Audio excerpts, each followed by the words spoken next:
Thanks for clicking on State of the City. My name's Todd Prafke. Today is Friday, April 5th. I'm a couple days behind in my normal cycle here for State of the City, so, well, I hope you catch it anyway. I got a number of things that I want to visit with you about. It's kind of a gloomy Friday, but the weekend's supposed to be warm, so let's be happy that it's Friday and the weekend's supposed to be warm. Let me talk, again, I got about 5 or 6 things that I want to hit on pretty quickly. First of all, the number one question that I get over the last few days is, when is the Highway 99 bridge going to open? I don't know. The DOT takes care of that. The city doesn't take care of that. My guess is, and kind of the discussion that I had about a week ago, is that they certainly wanted the water to get down a couple more feet so they could take a nice look underneath the bridge, because this is really the first cycle with the new constructed aligned bridge.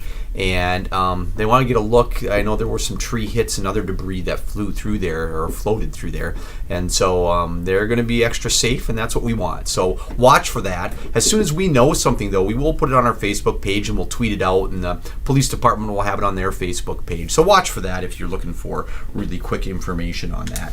The next one that I want to talk about is the Minnesota Square Park Pavilion. I have a lot of people that ask me about this, and this is kind of the latest rendering of what it's going to look like. When's it going to start? I hear all the time. So the first things you will start to see is fence going up around the current structure, and that's likely to start sometime next week, and then work will start in earnest. And so again, watch for that, and it's an exciting time, a change there. We're excited to continue to work with the folks from Blues Fest, the ambassadors at Blues Fest, 4th of July folks, and others. All those events are still going to be able to go on within Minnesota Square Park. I've had a number of people say, well, won't the park be closed? The park is a big park. It won't be closed, and those events will be able to take place there. The restrooms will still be available. Everything will work out just fine. There might be a few small inconveniences, but for the most part, all those events will be able to work out just fine. Of course, our goal is to be done in mid-August, and so we're going to push really hard to make sure that we can meet that goal. Now there's a picture of the pavilion. Here's another one that I have, and I do want to make people aware. The council is accepting donations towards rehabilitating, refurbishing, actually tearing down and building a new pavilion there. So if you're interested in participating, we would love to visit with you about how you might be able to financially participate and be recognized at the pavilion for the next 50, 75, 100, 150 years, however long that pavilion is there. Think about that. We'd love to have your help, that's for sure. The next one that I have is food waste composting. I've talked about this a couple times. We've had information within the hot sheet. I'm working a little bit to change the terminology that we use within the city of St. Peter.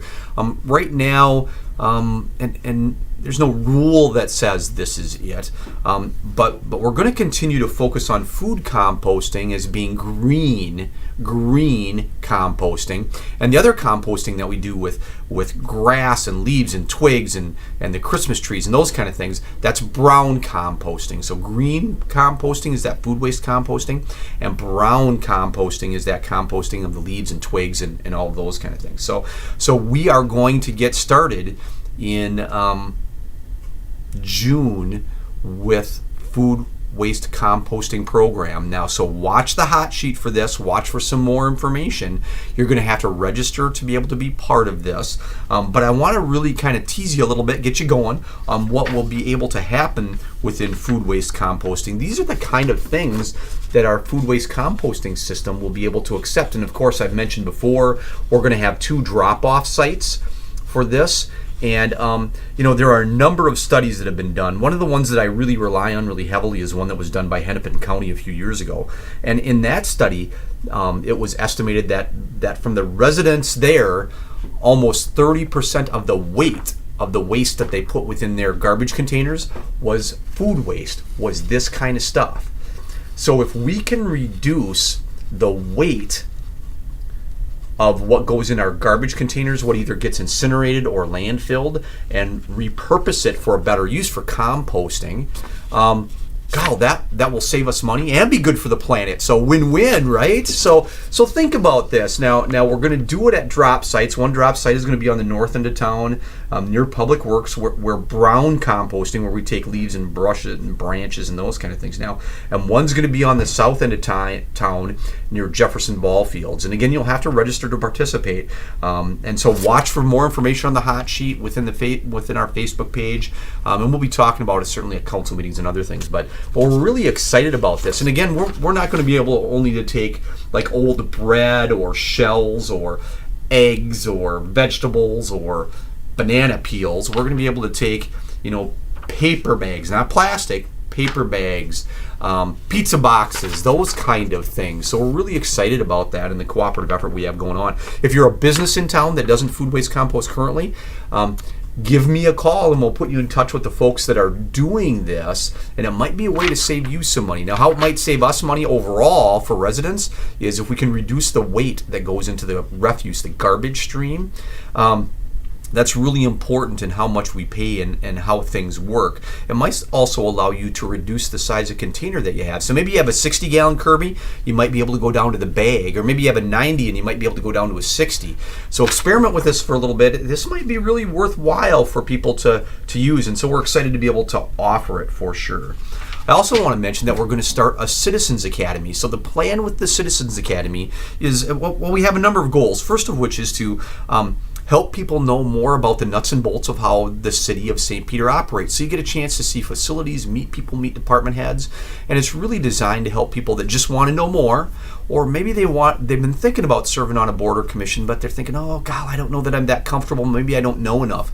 This might help folks, or folks that are interested in being an elected official on the city council or mayor, to really know more about how the city works.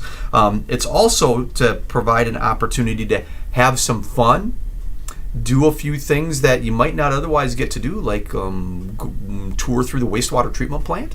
And God, we're excited about this opportunity, but we need people to pre-register a little bit now. So I'm going to put up an email later. You can contact Barbara in my office, and she'll get you on the list. Our goal is that we got to have at least 10 to a dozen people to make this work. More than 22, 24 probably is too many. So we're looking for that sweet spot. And as people express interest, it doesn't mean they're locked in to have to do it, because it's not going to happen until after Labor Day.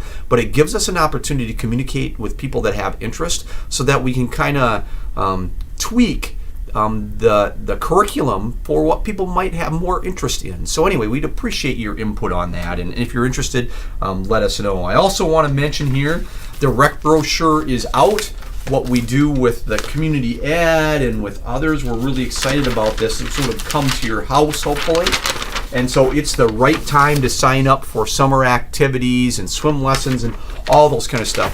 The rec department, Joey and his team, and Tammy Skinner at Community Ed do just a fantastic job of providing opportunities and programs. So look for this if you don't have it. It's on the website, or you can pick one up down here, or up at the community center too, down here at City Hall or up at the community center. So we'd love to see you participate in all the great things that we have going on. Parks. Now with this warm-up that we're going to have this weekend, a lot of people are saying, well, why aren't the parks restrooms open?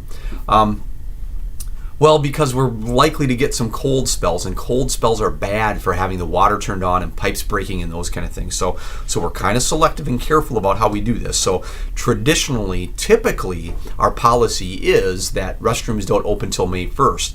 But if we think we can sneak it in a little bit earlier, we will certainly try to do that. So again, watch for that in Hot Sheet, Facebook, council meetings, those kind of things. We'll let you know as soon as they're open. But traditionally, it's May 1st. Again, we try and avoid some of these cold spells that could cause some damage within some of these restrooms. So watch for that. We want to get them open a little bit earlier if we can, but we'll see how it all fits together and how the weather starts to cooperate. I also want to mention something that we had in this week's Hot Sheet. This is an example of the Hot Sheet, which is our weekly email newsletter.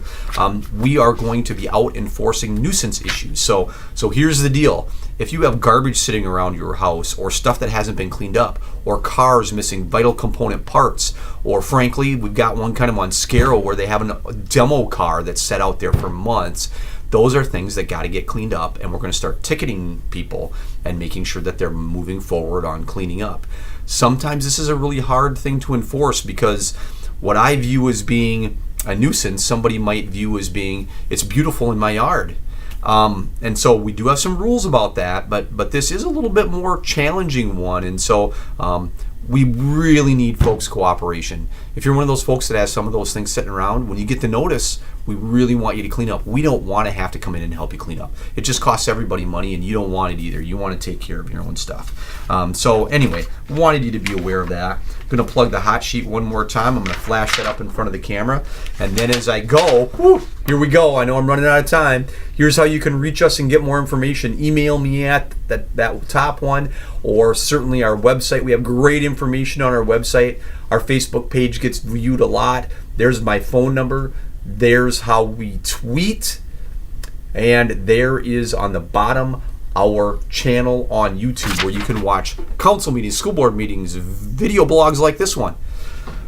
I think that's it. We're almost at 11 minutes. I got to stop soon. Thanks for clicking on State of the City. Hope you have a great week. Hope to see you again next time.